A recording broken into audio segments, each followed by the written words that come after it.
By what name are you known? There are some who call me Tim.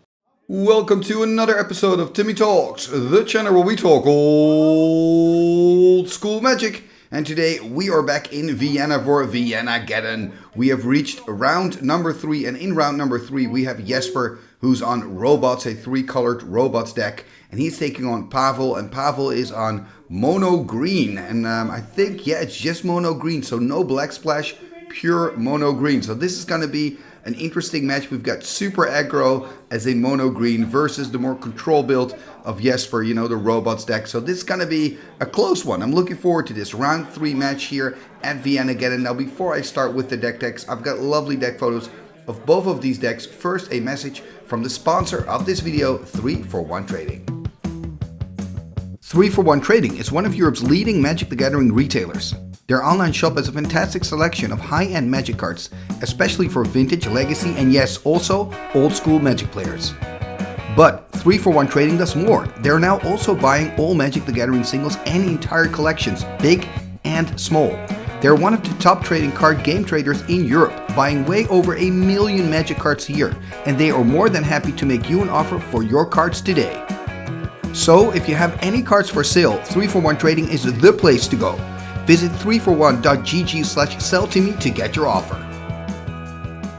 And we are back and ready to dive into the deck decks, and I'm going to start with the player on the left, that is Jesper. Let's take a look at his robots deck. And here we see the deck of Jesper. So this is your traditional robots, right? Really the brooder bots deck. And how do you recognize a robots deck? It's quite simple. It's got suit cheats, it's got Triskelions, it's got copy artifacts, and it's got Sages of Latnam. All those ingredients are in this deck, right? So what you want to do, you just want to get your Trike out as quickly as you can with your Moxen. We've got a Mana Vault in your Felwar Stone. So we've got some more ramp going on, of course, the Soul Ring. So you want to get your Trike out as quickly as you can. Start copying it with your copy artifact. Then you also have your Dance of Many, which is basically your 5th copy artifact. And then you also have your Animate Deaths to get your Trike back if it's in the bin. Now, of course, if you don't have a Triskelion, the next best thing here is the Suchi. Suchi, a very solid card in Swedish Old School because you're not playing with mana burn. So it's a 4/4 for 4, and it's an artifact. And that's, of course, very important because it means it's a target for your copy artifact. And, of course, you can also play Dance of Many on it. And then Sage of Latnam kind of is your GMD tome in these type of decks, right? Sage of Latnam, a 1/2 creature. You can tap the Sage, second artifact, draw a card. So this may not seem like a very good card, right? I remember back in the day, you know, people used to say, why would you ever sacrifice an artifact to draw a card? That's nonsense. But now, of course, we realize how good this is. What if your Trike is empty? It's just a 1/1. You can sack it, get a card for it, get it back with your Animate Debt with 3 fresh counters on it. And even better, when what do you do when someone tries to destroy your artifact? In response, you're going to sack it to the Sage, draw a card. So that's pure card advantage. Later in the game, when you don't need your Moxen anymore, feed them to the Sage, draw cards in return. All these things really matter. I mean, it's just funny to think how bad we thought, you know, back in the day that sacrifice effects were and how good they actually are. I mean, the same thing goes for Atoch. We used to have an Atoch, I guess you should say Atoch with the English pronunciation, but we used to have an Atoch bin in my LGS where people would just throw the Atochs in, and the Lion's Eye Diamonds, by the way. That was a very unpopular card as well. And we would just throw them there in the bin, and people could take them out if they wanted, or alter them, or tear them up, whatever. Nobody played with them. The idea of sacrificing an artifact for a +2/+2 boost was just considered to be ridiculously bad. And now, of course, we know how incredibly good that actually is. So yeah, this is a very solid deck. You know, Brooder Bots has won tournaments, so I'm curious to see how it'll do against the mono green deck. I think, in my opinion, here in this match, I think this deck is the favorite. Why? Because you know, Jesper can use the power to quickly ramp out a Triskelion, and as soon as you have a Triskelion against like a mono green deck, you're in a very good position because those 3 counters can usually create a 3-for-1 or a 2-for-1 and give you a lot of advantage. You can start copying it and just dominate the board through your Trikes and the copies of your Trikes. So I can really see that happening. But of course, you do have to keep in the back of your mind you're playing against a super aggressive and super quick deck, so you can always lose against a deck like that. Talking about that, let's go and take a look at the deck of Pavel, so a mono green. And here we see the deck of Pavel. So Pavel is a Czech player. Maybe that's nice to note. Pavel is from the Czech Republic. Jesper is from the Netherlands, playing in Vienna, Austria. So it's pretty cool, the whole international community coming together at Viennageddon. And Pavel is playing a mono green, as we can see. Green Stompy. Give it a name. Aggro green, whatever. But what I'm liking about these decks is the fact that it's budget friendly. I love that. And also the fact that there are so many different ways of playing mono green. You know, in this case, we see, for example, that Pavel is not playing with Berserks, and he went crazy in the 1/1 slot. There's so many 1/1s in this deck, and because he's playing with so many 1/1s, he's playing with 4 Pendelhavens. Normally, I would say 3 Pendelhavens is about the max. Why? Because Pendelhaven is a legendary land, so if you have too many Pendelhavens, you know, you cannot have more than 1 on the battlefield at a time. So you don't want to get stuck with Pendelhavens in your hand. But in this deck, I understand Pavel's commitment to the Pendelhaven, because look at the amount of 1/1s. 4 Llanowar Elves, 4 Script Sprites, 4 Scavenger Folk, 3 Elves of Deep Shadow. So he's got 15 1/1 creatures for 1 green. So he's gonna poop out, you know, 1/1s from the start all the way to the finish line. I mean, this is gonna be crazy. He's gonna have so many creatures on the board. I'm really looking forward, Pavel, to see this deck in action. And then you're also playing 1/1s in the 2-drop slots, because we've got 2 Whirling Dervishes and 2 Emerald Dragonflies. And then we've got a few bigger creatures, quite modest. We've got 2 Argovian Pixies, 3 Spitting Slugs, 3 Mishra's Factories. Unfortunately for you in this matchup, I think you would have loved more Argovian Pixies, because they're so good against the robots deck, right? An artifact creature cannot block the Argovian Pixies. That is huge when you're playing an aggressive strategy like this. Also, any damage dealt to the Argovian Pixies by artifacts is reduced to 0. So again, you know, you cannot kill it, for example, with a Trike. So it's just a really good card in this matchup. Unfortunately, you're only playing with 2, and also you don't have any extras in your sideboard. You do, however, have a lot against artifacts, because you're playing with 4 Crumbles and 4 Scavenger Folks, and in your sideboard you've got 2 Relic Barriers. So, you know, this is going to be a really interesting matchup.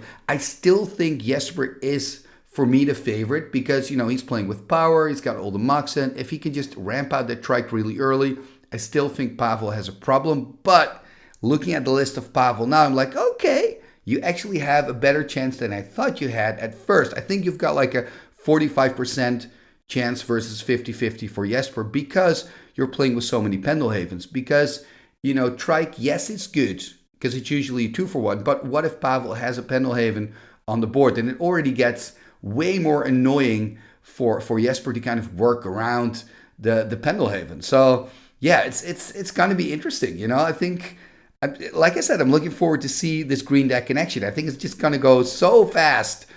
I have a weak spot for mono green, so I'm cheering for Pavel, but I'm just honestly curious to see what is going to happen here in this matchup. But enough talk. Let's go to the match. Let's go to the action. Let's go to round number 3 of Viennageddon, where we see Jesper with robots versus Pavel, who's on this deck mono green. Here we go. Game number 1 of round number 3 here is about to start. On the left we have Jesper, he's on robots, player from the Netherlands. On the right we have Pavel from the Czech Republic, he's on mono green. I believe Pavel's on the play here, which is good news for him, because he's got a super aggressive deck. There we see green mana and a tap. There we see the Scavenger Folks 1/1. It's got a lot of 1/1 drops, by the way. There we see a basic island for Jesper.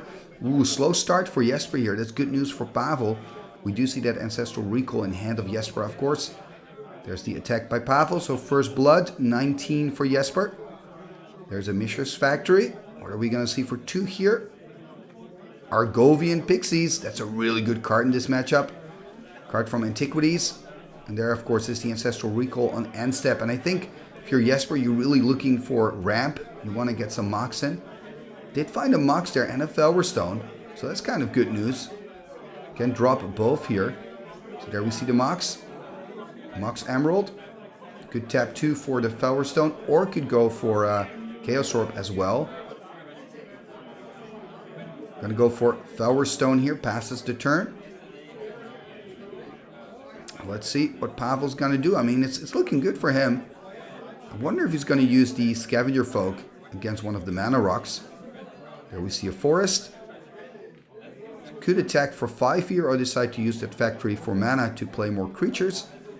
So this is the thing with mono green. You may think, oh, it's really simple, it's super aggro, you know, play all your creatures, turn them sideways, that's it. No, there are a lot of small choices you've got to make all the time, which is what makes mono green such an interesting deck to play, actually. So I could really recommend everybody who's never played the deck, just once give it a try, give it a spin.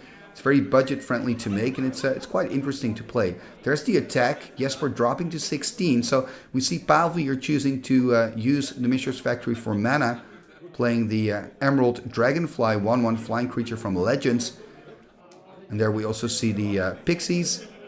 Sorry, the Script Sprites, of course. The Pixies are already on the board. The Script Sprites 1/1 flyer from the core set. Jesper here looking at the Argovian Pixies. Checking it out. Yeah, it's a good card. And this is a problem here, by the way, for Jesper. Looking at his hand now, it's a good hand, but he doesn't have any mana sources. That is a problem. No lands even. It looks like he's considering playing out the Wheel of Fortune here. And I can understand this play, to be honest. It seems like a bad play to do because you're giving Pavel a lot of new cards and you're already behind. But I think you kind of have to when you're Jesper, because this hand is just too slow. It's a good hand, but it's too slow. So let's see what he can pick up here from the wheel. But yeah, it's looking very good for Pavel here. Oh, and look at that hand of Jesper. It is crap. Look at that. It only has mana sources. If he could combine his previous hand with this hand, it would be perfect. But this is a problem for Jesper. Stripping here the Mishra's Factory. Wow. He's got what? 3 Moxen, I believe? Copy Artifact, Mana Vault, and a land. This is so bad for him. Let's see what Pavel can do. I mean, is this already the game here, game 1 for Pavel? It sure looks like it. He's got a pretty good hand. Found some of those Pendelhavens that his deck really wants. He could go Pendelhaven, exactly, pump one of his 1/1s, deal 6 points of damage, I believe. That would put Jesper on 10. And then, of course, he can still play out a Llanowar Elves or something else. So again, Pavel here has to think, do you want to play your Spitting Slug or do you want to use your Pendelhaven to pump? That's the question. And he is going to attack here with everything. And he's going to use the Pendelhaven. So there's your answer. Going to deal 6. So Jesper dropping to 10. 2 greens still open to play some creatures. Just a pass for Pavel. Interesting. I would have expected him to play out the Llanowar Elves here. Just put more pressure on the board. Perhaps he's worried about a balance. I mean, with these decks, like the one Jesper's playing, you never know what they've splashed in, right? Here we see a Time Walk. I still think I would have just played out the creature. But anyway, I'm sure Pavel has his reasons. Jesper here taking an extra turn with the Time Walk. Finding an ATOC. Okay, that's kind of decent. It's not going to help against the flying creatures, but it's a good blocker on the ground. Going to tap 2. There we see the ATOC. And there's the pass. So let's see if Pavel's also going to attack with his ground creature. So you're basically sacking your ground creature for extra damage. Does also have a Regrowth in hand, by the way. It could go Regrowth Mace, attack with everything, and then the creature that gets blocked by the ATOC, he could take it back out of combat. That way he can deal some extra points of damage. Would actually add up 1 extra point of damage, so not that much. Could also go for Pendelhaven Pump, play a new Pendelhaven to replace the old Pendelhaven, and pump another creature. That's also a way of dealing extra damage here. Just gonna attack with the flyers, it seems. So just gonna deal 3. So Jesper dropping to 7. Gonna tap 2 now. Okay, there's the Regrowth. Gonna get back the Mace here. So this is interesting, right? I'm thinking more offensively. I'm like, use that Mace to deal extra damage. But Pavel is thinking more defensively.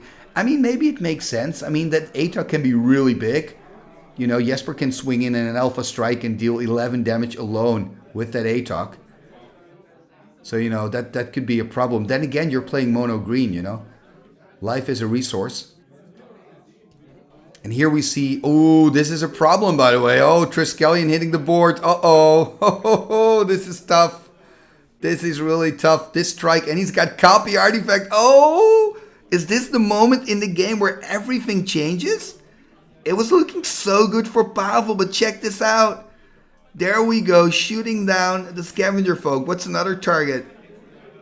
Probably going to take out the flyers as well. Shooting down the Emerald Dragonfly from Legends. Shooting down the last flyer here. Oh, man. This is so bad. The script sprite's also dead. This is so bad for Pavel. And there's still 2 trikes with counters on them on the battlefield. Oh, this is horrible. I think I would have also attacked, by the way. No, I wouldn't have attacked. I want to say I also would have attacked with the ATOC if it was Jesper. Of course you don't. You want to keep your ATOC on blocking duty for that Argovian Pixie. There we see another scavenger folk. Just food here for those counters. But I do understand this play here by Pavel. Gonna tap 3 more. There we see the Spitting Slug. Maybe I would have just played out the Spitting Slug, to be honest. Killing here the Scavenger Folk. Because if you would have just played out the Spitting Slug, next turn play out the Scavenger Folk, you could have kept your Pendelhaven untapped to pump it in response of Jesper trying to kill it. And that basically means that he needs to invest 2 counters. Here we see another copy, by the way. Oh, this is going so wrong for Pavel. Pavel was winning it, but now he is losing it. Oh, those Triskelions and copies of Triskelions are really destroying Pavel here. Pavel finding a Whirling Dervish from the top. I mean, it's not going to do much. Just another 1/1. I mean, you could feed it to the Trikes. I mean, you've got an untapped Pendelhaven now, so at least he needs to invest 2 counters if he wants to destroy it. That's something. But yeah, it's looking pretty bad for Pavel all of a sudden. And after that wheel, I really thought that he was winning it. There's the attack here by the Argovian Pixie, so kind of a bluff here. A free bluff because Pavel has that mace. It does mean, though, that now Pavel cannot use the mace anymore against the ATOC when it's Jesper's turn. Let's see what else Pavel is going to do. I'm kind of expecting him to play out a creature here. Exactly, a Whirling Dervish here. 2 green. 1/1 hitting the board. Another 1/1 hitting the board. The Lunara Elves. I think I would have just played out once. Again, because of the Pendelhaven trick. Because now, exactly, now Jesper can just kill one of the 1/1s for just 1 counter. I mean, I do agree with Pavel's strategy here to try to feed the Trikes, right? Because you want to get rid of those counters, but I would have been a little bit more patient with the whole thing. But anyway, that's just me. And now there's the attack with the ATOC. And he is going to block here on the Spitting Slug. It's quite nice because Spitting Slug is 4 toughness. So Jesper actually has to sack 2 artifacts if he wants to kill the Slug, or 1 artifact to keep his ATOC around. So it has a choice here. Also has a Lightning Bolt in hand, by the way. So I'm going to sack a Trike, going to sack a Mox here. And the Spitting Slug dies. But this is not too bad of a transaction for Pavel. And now Pavel can actually swing in with the Argovian Pixies. I mean, we know Jesper has a Bolt, but of course Pavel doesn't know that. So I would swing in here. Not doing it, though. Interesting. I think I would have attacked. It doesn't matter, again, because of that Lightning Bolt in hand for Jesper. Ooh, a Mind Twist. Yuck. Oh, man, it's looking so good for Jesper, so bad for Pavel. That Mind Twist is like the nail in the coffin. Here we see a Giant Growth on the Argovian Pixies. In response, Jesper could have played a Lightning Bolt on the Pixies, decides not to. I mean, could have done that and then just attack with the creatures, right? And here we see a Script Sprites hitting the board. And again, that choice for Jesper to go with the counters. First playing out a Lightning Bolt here, destroying the Argovian Pixies. I mean, now he can just attack, right? Exactly, he's going to attack here with everything. Are we going to see a block with the Script Sprites and a pump, and then in response, Jesper can kill it? And it seems to be just a matter of time before Pavel will start losing this match here. Pavel here a little bit in the tank. I mean, I guess you have to mace the ATOC, right? You don't have a choice. So declaring blocks, pumping it in response, going to kill the Sprites. Send back the ATOC, take 2. So it's going to drop here to 18. There we see a Mana Volt and a pass. Yeah, more food for the ATOC. And at least Pavel has that mace still. But yeah, it's looking very bad for him. And who would have thought that Pavel would find himself in this position after that wheel? I mean, he was really in the driver's seat at that stage in the game. There's the attack taking 3 more points of damage, dropping to 15. Untap, upkeep, and draw. Let's see what he can find. Has an Ice Storm there in hand. Gonna tap 3. Not playing the Ice Storm, playing the Spitting Slug. 2/4 creature from the dark. Pretty good blocker. There we see a Psionic Blast. So I wonder if Jesper is gonna just fire off the Psionic Blast here. Exactly, gonna fire off the blast. Does mean he has to take 2 more points of damage. Gonna drop to 4. So that's pretty good for him. And there's the attack. Sending back the Atok, taking 3, gonna drop to 12.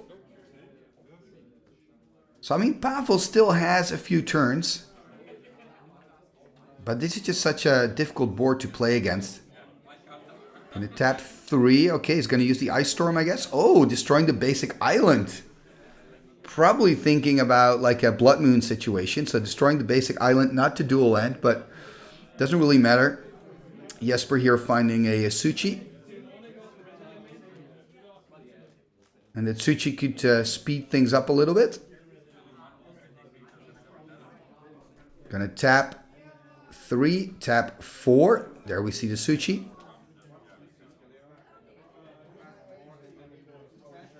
And now he can, of course, just swing in with everything. Does have to think about that factory, by the way. That Mishra's factory. I almost forgot about that one. The factory is still there. So just gonna attack with 2, probably because of that factory. But interesting, right? Because now Pavel can animate. Oh, the factory still has Summoning Sickness. Was that the case? Not quite sure. There we see the Elves of Deep Shadow. So a 1/1 creature from the dark. And you can tap her for a black mana, but then you take a damage as well. A Sage of Latnam. That's pretty sweet with all those mana rocks. And empty Trikes on the board. Attacking here with the Suchi and the Atok. Gonna send back the Atok. Could consider going for a double block here, right? So just jump blocking here with the Elves of Deep Shadow. I think you could have done pump your elf to 2/3 and then also block it on your factory that you can pump. And then of course Jesper in response could have destroyed the Elves of Deep Shadow, but that would have cost him at least another counter. That's something. And here we see Jesper starting to sack cards with the Sage to find more firepower.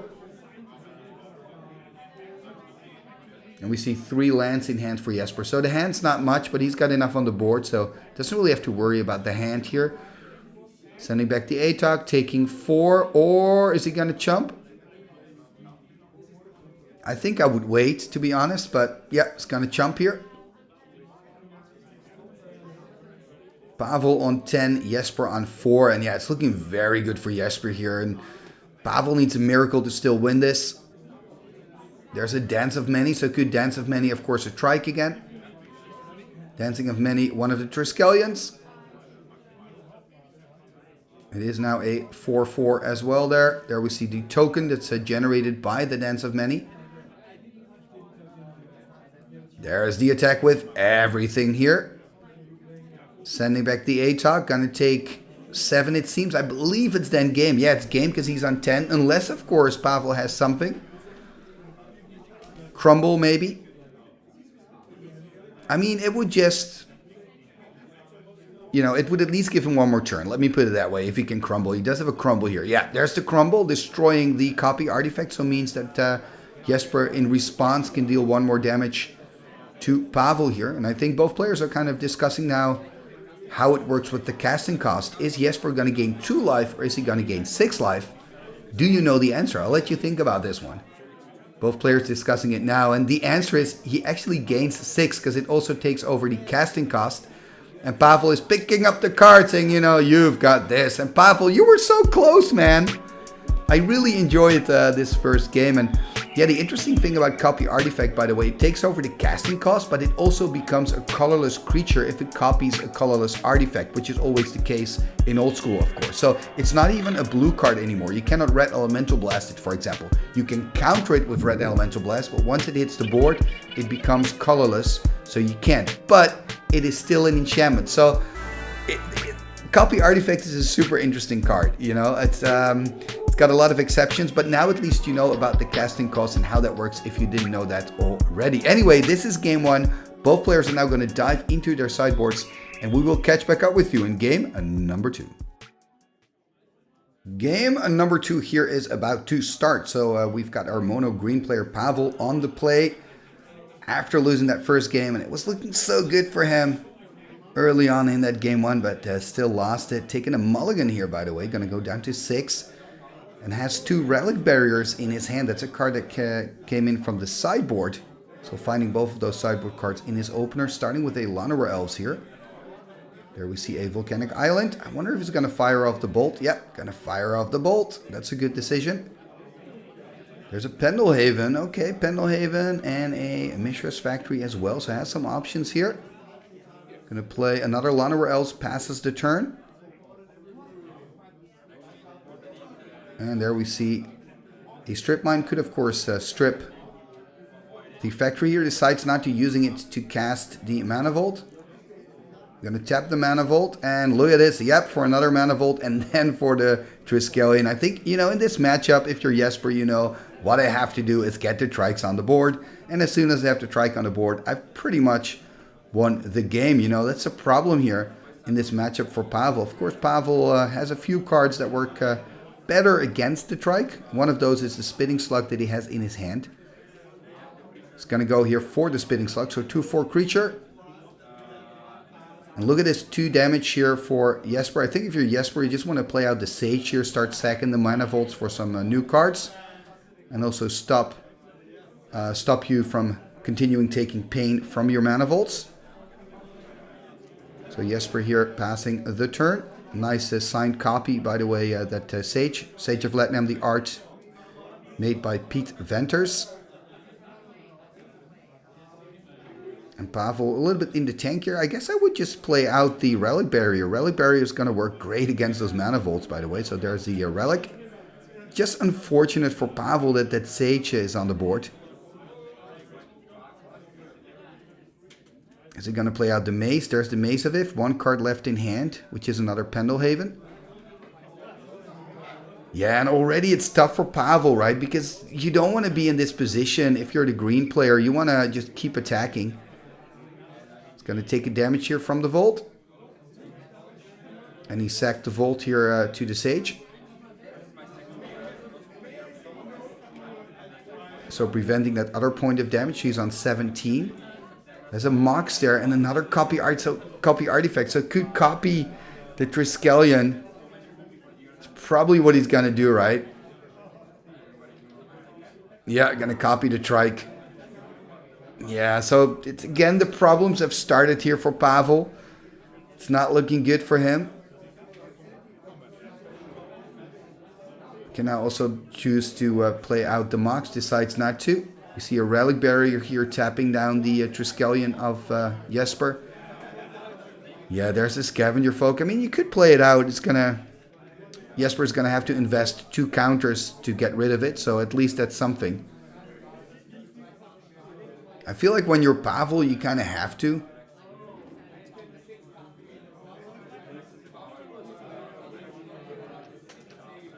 And it's just looking so bad for him already. So there we see the Scavenger Folk. And I mean, the thing for Jesper is he can just decide to take those 2 counters off the original Trike, feed it to the Sage later in the game. He's going to tap down here to copy before passing the turn, it seems. Oh, he wants to attack, of course. Yeah, that's a good decision.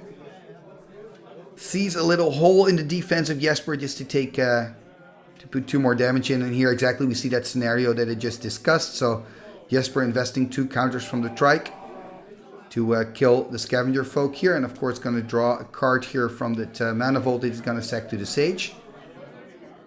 Yeah, and now if he can find a black mana, right, because he's got 2 Animate Deaths in hand there, he can sack the empty Trike to the Sage, get it back with the Animate. That would be a lot of value for Jesper. Jesper has the option here to attack. He's going to strip the Mace here, so I guess he is going to attack, stripping the Mace. Attacking for 4. So Pavel dropping to 16. Going to tap 2 more. There we see a Chaos Orb, passing their turn. Was that another land from the top there for Pavel? Couldn't really see it. I know one of the cards in his hand is a Pendelhaven, which is rubbish at the moment. He's going to animate. Going to attack with both. Yeah, just playing aggressive here. I think that's all you can do, really, if you're Pavel. And Jesper here taking the damage.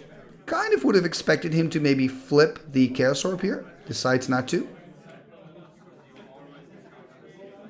Has a Felwar Stone, but needs a black mana actually for those animate deaths. And the funny thing is that the hand of Jesper is not great for him either. I mean, he has a Felwar Stone. That's the only card he can play out. Cannot play out the 2 animate deaths, and actually cannot use the mana drain as well because he doesn't have 2 blue.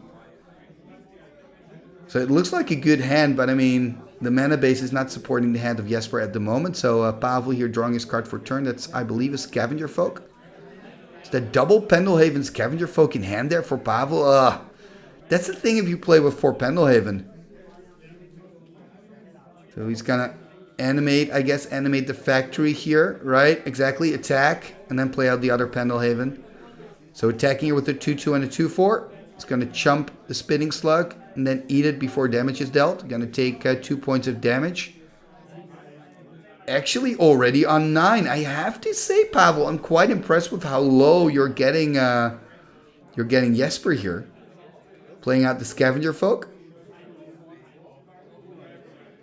It's going to deal a damage. There's the pump. So again, has to invest 2 counters. Now he's going to flip. He's going to flip here on the Relic Barrier. The card from Legends that you can tap to tap target artifact. We've got a flip, ladies and gentlemen. And there's the flip. So Jesper really taking his time here and hitting the target. So Relic Barrier is gone. Now he's going to draw his card for turn. That's Mishra's Factory. Playing the Mishra's Factory. Going to tap 2. Copy the robot. Oh man, it's so brutal seeing all these strikes against mono green. It's so brutal. There's the attack for 2-2. So Pavel dropping to 14, I believe. And there's the pass. I mean, Pavel has to work so hard to force Jesper to take the counters off his strike. And every time a trike is kind of close to having no counters anymore, Jesper starts copying them again. It must be quite frustrating for Pavel. Pavel playing here in Elves of Deep Shadow. Again, kind of inviting Jesper here to trade counters for a creature. And I guess the only good news here for Pavel is that Jesper cannot find a black source to start casting those animate deaths. There's the attack here, 4-4 into the red zone. Pavel taking the damage, going to drop to 10. There we see a Mox. Gonna put a green in the pool and then sack it. Okay, found a blue, so now at least he's got his counter spell online there, his mana drain. Passing the turn back to Pavel. 2 cards in hand for him. Yeah, and I mean, there's not really a good play here to make for Pavel. I mean, he's slowly dying, but do you want to attack here with your creatures? No, you don't. Oh, this is tough. I mean, you could consider just going all in. Who cares? But I mean, you're still on 10. Exactly. I think I would pass as well here. Just wait one more turn. I mean, you're hoping for a miracle, but who knows? You're already a game down. Yeah, there's the Suchi, by the way, drawn by Jesper. Yeah, it's looking so good for him. There's the attack with the 4-4. Could consider blocking on everything. I mean, maybe that's what I would do here. Animate the factory, bump the elf, block on 3 creatures. Whatever, see what's going to happen. Probably Jesper is going to kill your elf in response to the pump. Okay, this is a better option. Crumble in hand, okay. So it's going to destroy the copy artifact here. Does mean that he can spend some counters here before that happens. Ooh, he's not going to pump it with Pendelhaven. I'm really surprised here. Is Pavel missing this, by the way? Could, of course, pump it up. I think Pavel is missing this, so that means 2 points of damage here on his life total. I mean, it doesn't matter much. 6 life gained. So Jesper going to go up to 15. Oh, it's looking so good for him. There we see another creature hitting the board, a Suchi this time, so the Suchi that he just found. What can you do if you're Pavel in this situation? I mean, nothing, right? Okay, there's another crumble. The thing with crumble is, yes, it's good, you know, but you're also giving so much life to Jesper here. So Jesper even thinking about, okay, do I really want to sack it to the Sage? And I guess he doesn't gonna play a mana drain here, countering the crumble. So that means he can continue attacking here. Another Suchi found from the top. So yeah, it's pretty simple here, right? Just first attack and then second main. Okay, he's gonna play it in his first main. That kind of surprises me. Or does he decide not to attack with the Suchi? Attacking here. Has, of course, that 1 mana in the pool. That's why he's only tapping 3 instead of 4, by the way, for that Suchi. Now he's going to go for the double block. And he's going to kill the factory. And the Suchi is a goner, and there's the pass.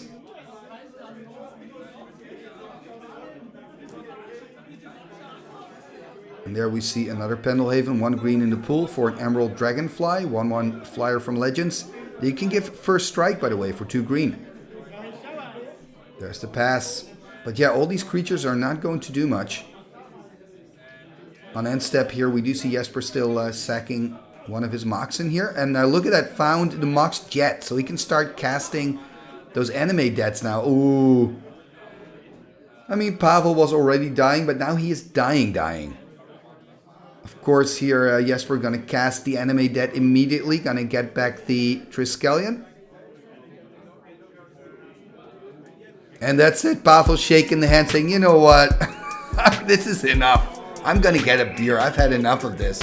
So Jesper convincingly winning this match. But remember game one, there was this moment, Pavel.